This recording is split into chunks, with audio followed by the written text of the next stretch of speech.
Então vamos lá, paz irmão, paz irmã, amigo e amiga que me assiste, eu sou o evangelista Rubenson Mundel, estou hoje aqui para ministrar a 9ª videoaula da Escola Bíblica Dominical na classe dos adultos. Nós estamos estudando nesse trimestre o corpo de Cristo, origem, natureza e vocação da igreja no mundo. Essa é a nossa revista. Chegamos hoje então à videoaula, ou melhor dizendo, a lição, A lição de número 9, que data do dia 3 de março e traz por título o batismo, a primeira ordenança bíblica. O nosso texto áureo: portanto, ide, ensinai todas as nações, batizando-as em nome do Pai, do Filho e do Espírito Santo. Mateus 28:19, a nossa verdade prática. O batismo é uma ordenança de Jesus Cristo e por isso deve ser uma prática obedecida pela igreja. A nossa leitura bíblica em classe está em Romanos, capítulo 6, do versículo 1 ao versículo 11. Já vamos concluindo essa parte introdutória. Então, nesta lição, vamos estudar uma importante prática cristã: o batismo em águas. Veremos que o rito do batismo foi praticado por João Batista, Jesus Cristo e seus apóstolos e posteriormente pelos cristãos da igreja primitiva. É uma prática, portanto, de grande importância para a igreja de Cristo. Contudo, como toda doutrina cristã, a prática do batismo também tem sofrido desvios ao longo da história, tanto no seu propósito quanto na sua forma. Assim, é necessário deixarmos a Bíblia falar, a fim de que o propósito correto para o qual foi instituída essa importante prática seja observado. Então, na videoaula de hoje, na lição de hoje, nós falaremos então sobre essa importante prática do batismo, Vamos falar então dos seus pressupostos, também falaremos do símbolo e o propósito do batismo e vamos concluir falando sobre a fórmula e o método que deve ser feito. Glória a Deus! Esse já é o resumo da nossa parte introdutória. Você que está sempre comigo, é um prazer, é um privilégio tê-lo mais uma semana aqui comigo no canal do YouTube. Você, meu amigo, minha amiga, que sempre está aqui. Que bom tê-lo novamente. Eu sempre te peço, confira se você já é inscrito aqui no meu canal do YouTube. Se porventura você não for ainda, se inscreva aqui no meu canal, ative o sininho para receber todas as notificações e, se possível, deixe a sua mãozinha no like aqui abaixo dessa videoaula. Você, amigo, amiga, irmão, que está chegando, quem sabe, pela primeira vez ao meu canal. Quem sabe você estava procurando pela videoaula de número 9, o algoritmo do YouTube te redirecionou até o meu canal aqui do YouTube e você nem me conhece. Você ainda não sabe se a aula vai ser boa, se não vai ser boa, se o conteúdo é de qualidade, é proveitoso. Então, eu não te peço a tua inscrição, eu não peço o teu like ainda, eu só te peço uma coisa: assiste essa videoaula até o final. E se alguma coisa que eu ministrar, se algo que eu disser acrescentar na tua vida, na tua casa ou na tua família, se eu trazer aqui algum conhecimento que você ainda não tinha, então no final dessa videoaula eu vou te convidar a se inscrever no meu canal do YouTube e deixar o like, mas só se primeiro eu conseguir ser bênção na tua vida. Vamos então aos nossos tópicos?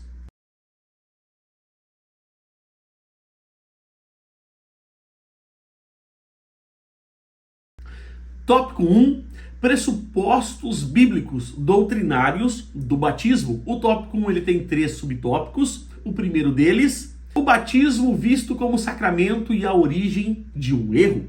A tradição católica e alguns segmentos do protestantismo histórico veem na prática do batismo como um sacramento. A palavra sacramento vem do latim sacramentum, significando um sinal sagrado capaz de conferir graça àquele de quem dele participa. Nesse sentido, Agostinho de Hipona, bispo de Hipona, que introduziu esse desvio na igreja, entendia que o batismo como sacramento é um rito que transmite graça espiritual, independente da fé de quem o pratica. Olha que erro, olha que heresia.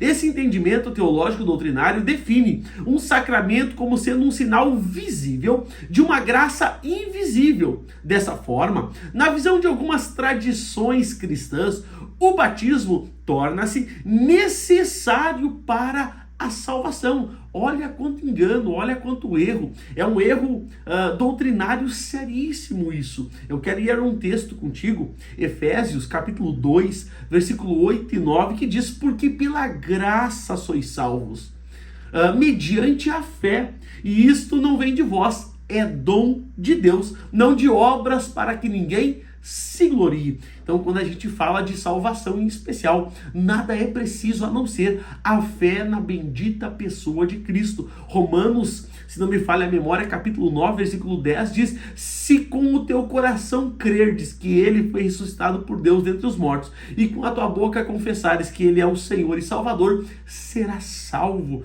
Então, a gente entende que o batismo não é fundamentalmente necessário para a salvação, ainda que é um rito importante, que é um mandamento, que é uma ordenança bíblica, mas para a salvação, a fé em Cristo é suficientemente poderosa para salvar qualquer um. Glória a Deus. Subtópico 2, o batismo não é sacramento, mas uma ordenança de Cristo. O ensino bíblico concernente ao batismo é que ele é uma ordenança e não um sacramento. Ide, portanto, fazei discípulos de todas as nações, batizando-as em nome do Pai, do Filho e do Espírito Santo. A grande mandamento de Jesus aqui para todos nós. Esse é um mandamento para a igreja. A igreja tem esse mandamento de ir por todo mundo, fazer discípulos, batizando a todos. Então, que eu e você possamos cumprir o ide de nosso Senhor. Não há, portanto, no batismo um poder mágico capaz de transmitir graça para a salvação. O ensino bíblico é que o batismo é uma ordenança dada por Cristo a quem já foi alcançado pela graça e não a quem quer obter alguma graça através dele. João, importante texto também, 14:15, eu sempre digo, anote todas as referências. Depois, com calma, leia o texto, leia o contexto, para você entender toda a ideia que a gente quer transmitir em cada lição da Escola Bíblica Dominical. João 14:15 diz: se me amardes, guardareis os meus mandamentos, as minhas ordenanças. Então a gente entende que o batismo, ele não é, então, esse sacramento bíblico, mas ele é uma ordenança de Cristo para a sua igreja. E a gente não é batizado para ser salvo, a gente já é salvo. Por isso, batizamos nas águas como confissão pública da nossa fé na bendita pessoa de Cristo Jesus. Vamos em frente. Subtópico 3, o batismo deve ser administrado aos adultos. O mesmo Agostinho, que entendia o batismo como um sacramento, defendeu também que os bebês, por haverem nascidos com o pecado original, precisavam ser batizados para serem salvos. Nesse caso, o batismo deveria ser administrado a eles para anular o pecado original. Quando a Bíblia fala de pecado original, é o pecado de Adão, né? Não é o pecado inerente àquela criança, àquele inocente. Então vamos em frente. Evidentemente que esse entendimento do bispo de Hipona está contra o ensino de Cristo, que afirmou que as crianças fazem parte do reino de Deus, abre aspas, é Jesus falando. Jesus, porém, disse: deixai os pequeninos, não os estorvei de vir a mim, porque dos tais é o reino dos céus. Mateus capítulo 19, versículo 14. Logo, não há vestígios no Novo Testamento de crianças sendo batizadas, pois nosso Senhor disse que o batismo deveria ser administrado a quem cresce.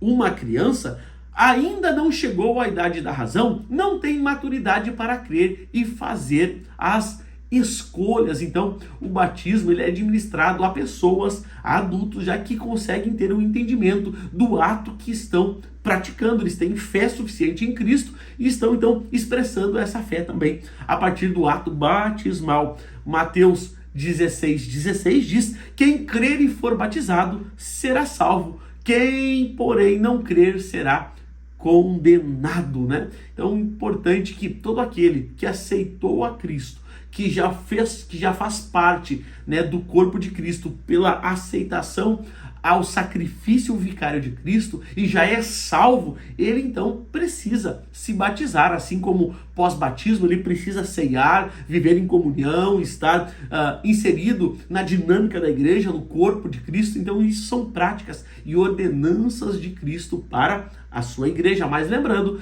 que a gente não batiza para ser salvo, mas a gente já é salvo, por isso que a gente então participa do batismo, né?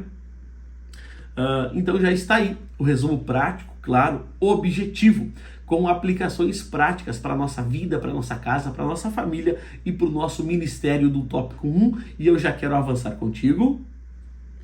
Tópico 2, o símbolo e o propósito do batismo.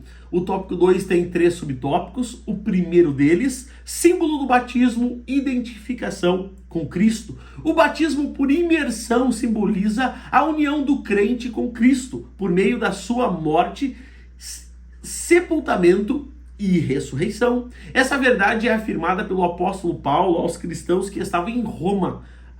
Carta de Paulo aos Romanos, capítulo 3, versículo 5. Dessa forma, o apóstolo mostra que o ato de emergir da água, onde havia sido submerso, retrata com precisão a identificação do cristão com a ressurreição de Cristo. Essa mesma verdade é afirmada na carta aos Colossenses: sepultados com ele no batismo, nele também ressuscitastes pela fé no poder de Deus, que o ressuscitou dentre os mortos, Colossenses 2:12. Isso simboliza que o cristão morreu para a velha vida e agora entrou na nova vida em Cristo. Então, o batismo também, ele é um símbolo, né, da morte do crente, da velha criatura, do velho homem, da velha natureza, né, e o ressurgimento de uma nova vida em Cristo Jesus. Gálatas 3:27 diz: porque todos quanto fostes batizados em Cristo, de Cristo vós revestistes, né? Então olha que interessante, o que esse versículo destaca é que o simbolismo do batismo como uma identificação profunda com Cristo enfatiza veementemente verdades espirituais acerca da morte e da ressurreição para uma nova vida em Cristo. Então esses são um dos símbolos do batismo bíblico. Vamos em frente. Subtópico 2, o propósito do batismo, testemunho público da fé cristã. No contexto da fé bíblica, o batismo é uma pública profissão de fé. Isso significa que o crente, quando desce às águas batismais, está testemunhando de forma pública perante o mundo da sua nova vida em Cristo. Quem se candidata ao batismo deve estar convicto e consciente da fé que abraçou. Aqui não há território neutro. Enfim, o batismo é para salvos e convertidos que estão dispostos a seguir a Jesus Cristo. Então, esse subtópico 2 aqui do tópico 2, ele deixa claro, patente, visível, tangente, que o batismo não é algo que você faça para alcançar a salvação. Não, o batismo, você batiza porque já alcançou a salvação e agora está testemunhando publicamente a fé em Jesus Cristo. Glória a Deus. Vamos em frente. Subtópico 3, não há espaço para indecisão. Somente cristãos indecisos rejeitam ser batizados. Às vezes isso acontece por ignorância ao sentido do ato. Outras vezes é por falta de convicção na fé. No primeiro caso, às vezes o crente entende que após ser batizado não pode mais cometer qualquer tipo de falha. Embora a Bíblia mostre que o crente deve evitar o pecado. Contudo, o batismo não pode ser visto como uma vacina que imuniza o cristão contra o pecado. E eu sempre digo, irmão, minha irmã, a gente deve ser santo, não perfeito. Ninguém consegue ser perfeito, a não ser Cristo.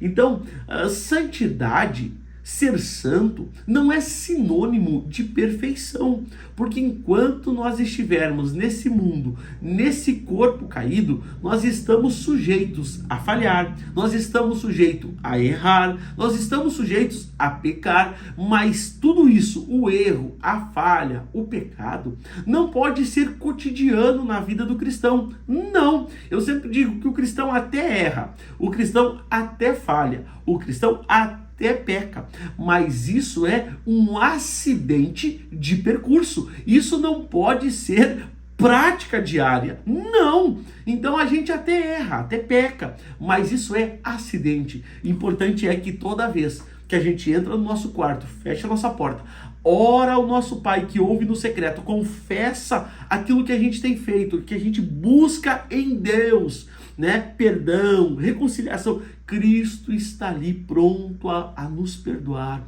prontos a derramar sobre nós da sua graça, da sua bondade, da sua misericórdia. Então, meu irmão, se eu falo para alguém que tem errado por esses dias, querido, clame a Deus, ore, busque, jejue, consagre. Cristo, Ele está sempre pronto a nos ouvir, então clame a Ele, que Ele tem resposta para a tua vida e saída para essa situação. Glória a Deus, então já está aí o resumo prático, claro, objetivo, com aplicações práticas para a nossa vida, para a nossa casa e para a nossa família, do tópico de número 2, e eu já quero avançar contigo. Tópico 3, a fórmula e o método do batismo. Já falamos no tópico 1 sobre pressupostos bíblicos e doutrinários do batismo. Tópico 2, nós falamos sobre o símbolo e o propósito do batismo. Então agora no tópico 3, encerraremos falando sobre a fórmula e o método do batismo. O tópico 3 tem 3 subtópicos.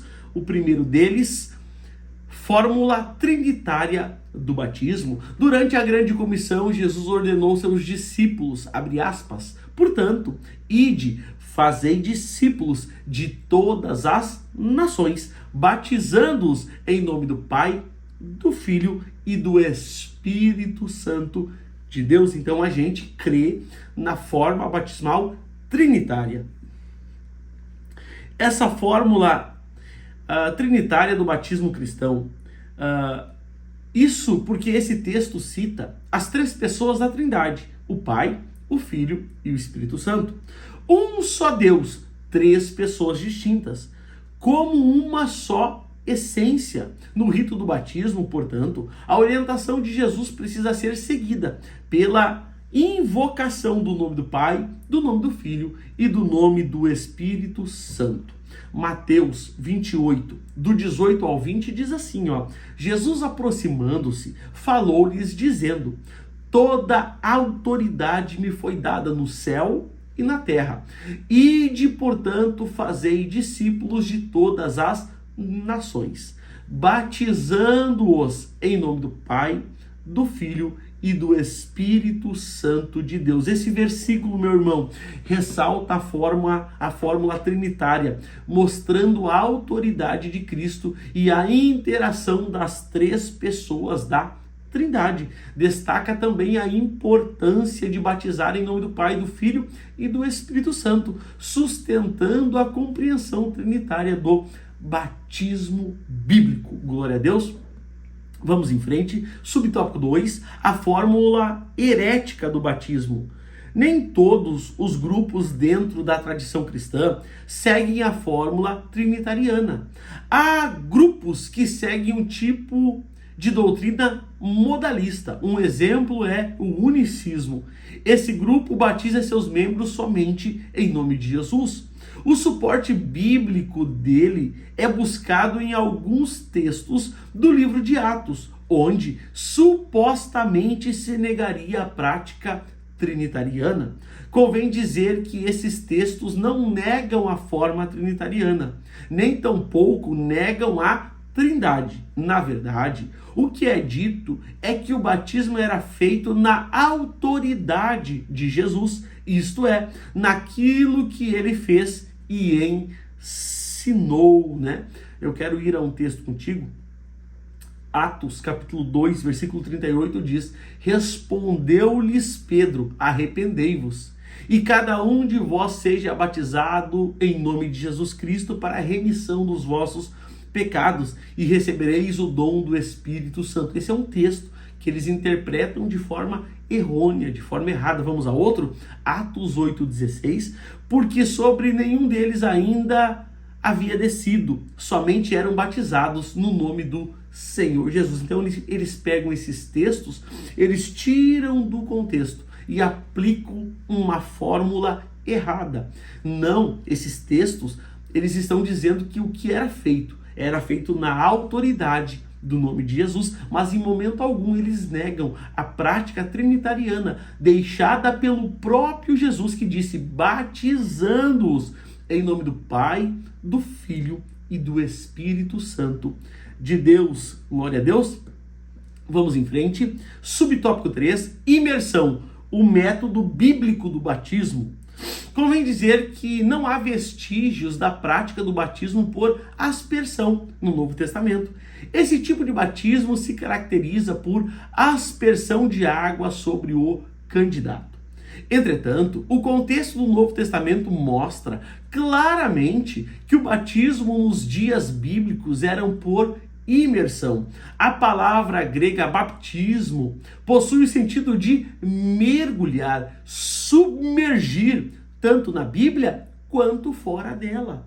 Vários textos bíblicos mostram a prática bíblica do batismo por imersão. O povo saía para ser batizado por João dentro, no ou dentro do Rio Jordão. Marcos 1:5. Da mesma forma, quando foi batizado Jesus, saiu ele das águas. Olha só que interessante. Marcos 1:10. João batizava onde havia muitas águas. João 3:23. Um texto importante, eu quero fazer menção desse texto. Evangelho de Jesus, segundo escreveu o apóstolo Mateus, capítulo 3, verso 16, que diz: e Jesus, quando foi batizado, saiu logo das águas, e eis que lhe abriram os céus, e viu o Espírito de Deus descer como pomba, vindo sobre ele. Então percebe, eu quero chamar a tua atenção para a parte que diz: e saindo logo das águas, ou seja, ele entrou nas águas, ele foi submergido nas águas, ele mergulhou.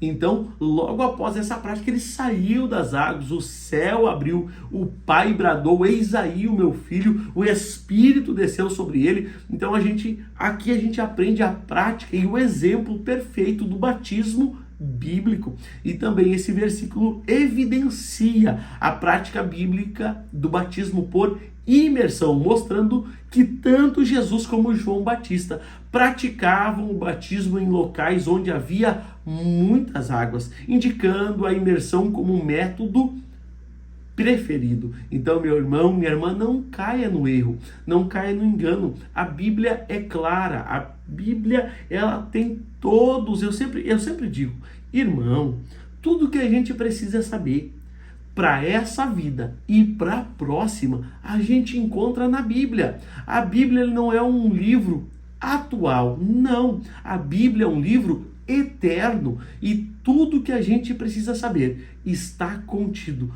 nos seus 66 livros, 1.189 capítulos, 31.170 73, 65 versículos, porque de tradução para tradução difere um pouquinho os versículos, mas está tudo ali. Então, meu irmão, busque a Deus, ore, leia a Bíblia, peça que o Espírito Santo te auxilie, te mostre, te revele, busque conselho em pessoas experientes, em pessoas calejadas que têm experiência com a Bíblia, e elas vão lhe mostrar, por meio da Bíblia, as fórmulas e as maneiras certas que a gente deve servir e agradar a Deus. Glória a Deus. Está aí, então, o resumo prático, claro, objetivo, com aplicações práticas, claras, objetivas para a nossa vida, para a nossa casa e para a nossa família, do tópico de número 3, e eu já quero avançar contigo.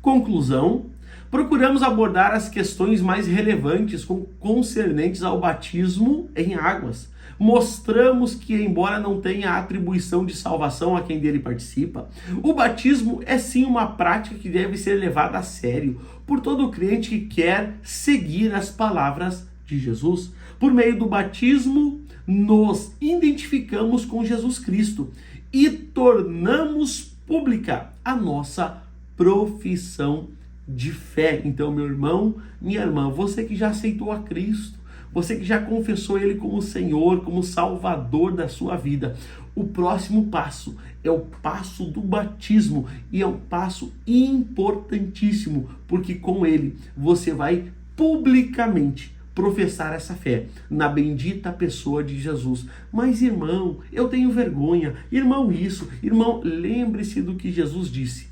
Aqueles que se envergonharem de mim, eu me envergonharei deles diante do meu Pai. Mas aqueles que não se envergonharem de mim, eu não me envergonharei deles diante do meu Pai. Então, meu irmão, não se envergonhe da fé cristã, não se envergonhe do teu Senhor, não se envergonhe de carregar uma Bíblia debaixo do braço. A gente é peregrino em terra estranha. Eu repito, a gente é peregrino em terra estranha. Já já o nosso Senhor volta e nos levará para uma pátria celestial. Então glorifique a Deus, bendiga o nome do Senhor. Quem sabe aí da sua casa, levante a sua mão e tribute a Ele uma palavra de louvor, de gratidão. Aí está o resumo prático, claro e bem objetivo da lição de número 9. E agora sim, se tudo isso foi bênção na tua vida, se alguma coisa que eu falei abençoou a tua vida, a tua casa, a tua família, se eu trouxe aqui algum conhecimento que você ainda não tinha ou elucidei algum ponto que você tinha dúvida, como forma de gratidão, se inscreva aqui no meu canal do YouTube, deixa a sua mãozinha no like como forma de gratidão. E também lembrando que esse vídeo tem o patrocínio da loja SM Moda Cristã.